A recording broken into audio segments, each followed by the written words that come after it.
Hi, this is Dr. Gary. Welcome to the Daily Tune-Up today. Got a question for you. Are you stubborn? You know, stubborn? The old mule analogy that no matter how hard somebody pulls on you or pushes, you're just not going to move. Well, you know, stubborn is really the lack of flexibility. And I always say, hold those who are flexible high in your heart, because those who are inflexible will break. It's kind of like a brittle oak tree. It stands there strong, but if something pushes on it too hard, it still stands there. It won't flex. It's going to break. So if you're stubborn, and if people have said, wow, you sure are stubborn, or you know you are, it's time to start becoming a little more flexible. With what we have going on in the world right now, it's amazing how stubborn people still are to hold their view. And sometimes their worldview is not even appropriate. Today's the day that I want you to become flexible. You know, things are never going to go back the way they used to be, and I'm not so sure that's not a good thing.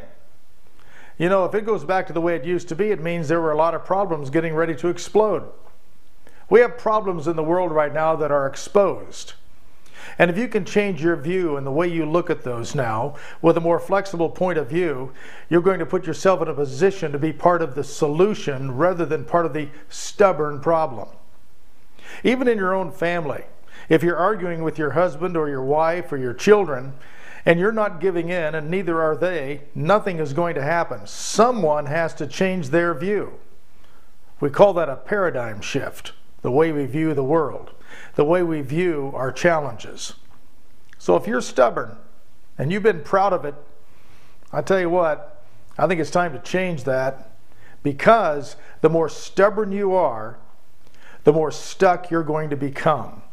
It's time now to open up your mind, get a better world view, take a look at what's really going on out here, and you know what? It's not all bad. There's times now we can change things. You're going to hear me use the word reboot a lot, because that's literally what I want all of us to do now, is to reboot our thinking. Reboot and start over with a new view on what we can do to make a difference, not only in our lives, but the lives around us. Like I've said, your legacy is all about what you become, not what you have. And your legacy is written deeply in how you affect other people and how you help them. So today, it's time to reboot. And I want you to reboot your mind, becoming more flexible, not brittle like an oak tree, ready to break if somebody pushes on you too hard. Learn to negotiate. Learn to share your view in rapport, understanding what the other person's view is and how you can help them understand yours. Until next time, this is Dr. Gary wishing you a very pleasant day. And remember, reboot. It's more fun than you think.